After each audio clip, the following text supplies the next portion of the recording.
in very specific reactionary behavior.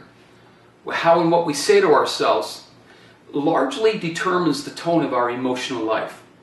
Therefore, to control our emotions, we really need to begin to make a shift in our thoughts and in our internal dialogue, and we need to begin to reframe them. Well, what do I mean by reframing? Well, when I speak about reframing our thoughts and internal dialogue, I'm actually speaking about making a shift from how we interpret things, the meaning that we give to something. See, it's not what happens to you and I that really makes the difference. It's how are we interpreting that particular event?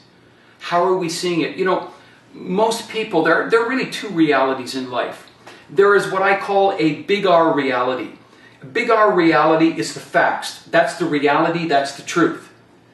But that's not really the reality that most of us operate from. We operate from what I call small R reality. That's our internal view of reality that is not based upon the facts, but rather is based upon what I call the story, which is actually our interpretation of the facts. It is our perception that creates our reality. How often have two married people been in an argument, and the wife says to the husband, well, I'm really, really angry at you because, you know, I really don't appreciate the way you spoke to me yesterday, and when you said this to me, I mean, it really hurts me. And he looks at her and says, well, I didn't say that. And she says, well, yes, you did. He said, no, seriously, I didn't say that at all. It doesn't matter what he said. The reality is, what did she hear? So he didn't say something, but the meaning or the interpretation that she got from the words he was actually saying created her internal view of reality and affected her emotions. Again, it's our interpretation. It's the meaning that we give to our events. It's the story that oftentimes govern our lives. How many businesses have run into trouble because people have argued or operated or negotiated from the story rather than from the facts? How many marriages have been ruined because the story has controlled the relationship as opposed to the fact? It's the meaning that we give to things that creates our internal reality, our perception, and then that determines our reaction towards things. So I think you can see the value, the importance of emotional intelligence, of having our emotions in check and having our emotions guided by big R reality, the facts, rather than our perceptions. You know, if you interpret something as positive, you will probably be somewhat optimistic and cheerful. But if you interpret that same event as negative and hurtful, there's a good chance you'll end up becoming angry and frustrated. Emotions have the ability to hinder you, or they can actually liberate you. You know, you'll have no say in those emotions until you really begin to understand them and gain insight on the power not only of emotions, but of having emotional intelligence. And the emotions that most commonly control us are emotions of happy, sad, angry, afraid, ashamed. The fastest way to take control of your emotions is to begin to see the good in a situation. Now, I know some of you right now are saying, but you don't know my story, Russ. You don't know what I've gone through. How could I ever possibly see any good in this particular circumstance I'm facing? Well, let me ask you this question. If you can't see the good, is it possible to at least see if there is a lesson that can be learned? I worked with a young lady a number of years ago who experienced a violent sexual attack.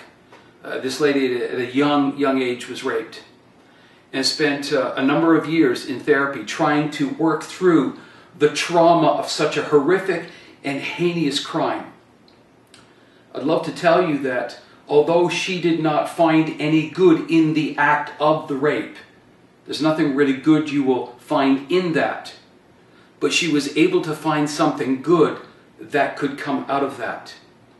This lady now, a number of years later, travels around the world speaking to young women and helping young women that have gone through such horrific sexual crimes. Just an amazing lady, an amazing testimony of how something good was able to come from something bad. That's really part of a reframing process. Now, why should one pursue emotional intelligence and understand its role? Because it empowers you to manage your behaviors better. It helps you to manage your reactions. In fact, rather than reacting to or overreacting to situations, we're better able to respond to situations. It also helps you to navigate the social complexities of your world and to be able to make decisions so that you can achieve personal results.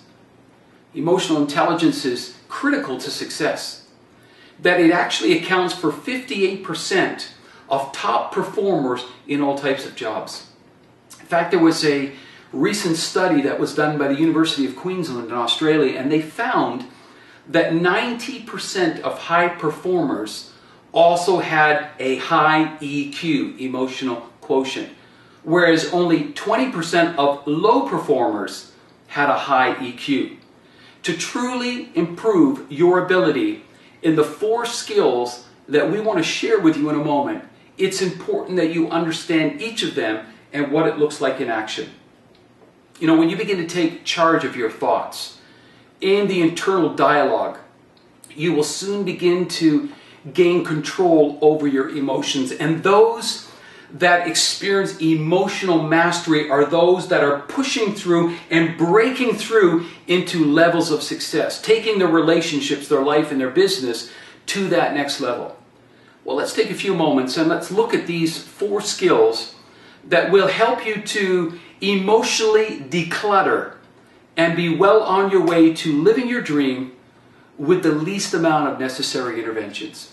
Well, the first of these 4 skills towards emotional intelligence is this skill called self-awareness. Self-awareness is the ability to accurately perceive your own emotions in the moment. What it does is self-awareness allows you to stay on top of your specific reactions to situations by being able to quickly make sense of your emotions. It's not about discovering deep, dark secrets about yourself.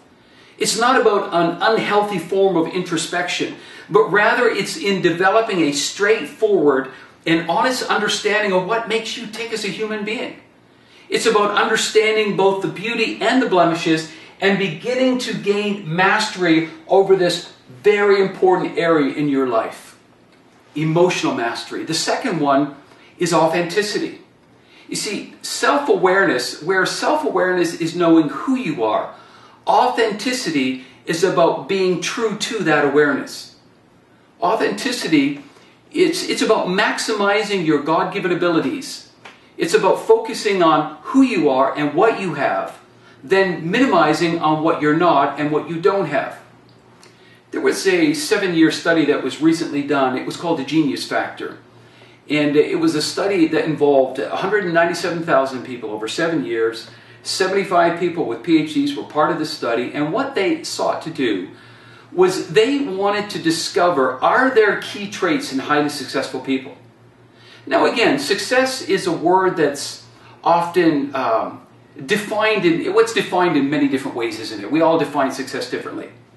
But in understanding the large, broad spectrum of success, in 197,000 people, they looked at all the people that were experiencing a great measure of success in their lives to see if there were any commonalities. And believe it or not, what they discovered in 83% of the 197,000 people was these 2 traits. The trait of self-awareness and authenticity were the most common traits that were found in those that were extremely successful. Well, the third skill is this. It's the skill of self-management. And what self-management does is it allows you to pursue the right opportunities while having the ability to keep your emotions from holding you back.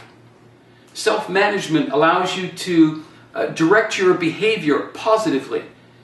It's more than resisting explosive or problematic behaviors. It's the ability to manage your emotional reactions to situations and to people. You know, success comes to those who can put their needs on hold and are able to continually manage their tendencies. Let me say that again, because I really want you to grab hold of this. Success comes to those who can put their needs on hold and can continually manage their tendencies. How do you do that? You do that with emotional intelligence. You do that with self-awareness, with authenticity, and then self-management. And the fourth one of these skills is social awareness. This is having the ability to pick up on another's emotions and understand what is going on with them. The social awareness moves you from a self-focus to an others focus, and social awareness really helps to promote empathy. Social awareness is having the ability to interact and engage with another without having to speak or to focus on what that individual is really going through at the moment.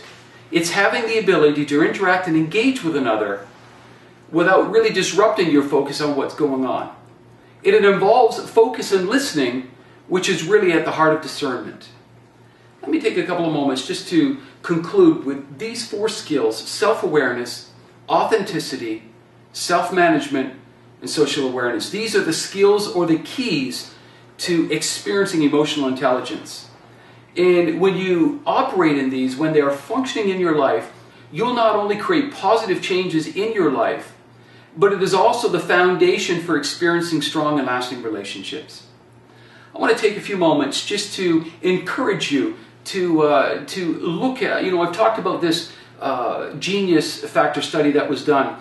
The testing that was done for that particular study, one of the top tests in the world, we actually have that test on our site. I want to encourage you to go to the behavioral assessment profile, to take the test, to really begin to understand and uncover who you really are, to really create a sense of alignment and conversion with who you are, how you've been gifted, what are your passions, what are your limitations and constraints that will empower you to break through and be successful. Also pick up the book, 10 Days to a Whole New You, Creating an Extraordinary Life. And then most of all, I want to encourage you to visit our member site as well. There's all kinds of great opportunities and things we offer for members. So take a moment at the end of this and check out the book, check out the behavioral assessment profile, and also check out our membership site, and help us to help you to do a good job better, to do so with excellence. This is Russ Irwin on behalf of the team at International Coaching. Hey, thanks for joining us for this webinar on emotional intelligence. Hope you found it helpful, and some of the things that you've drawn from this will lead you towards your path and your journey of success, and will help you to create an extraordinary life and begin to live a life of passion. Good night.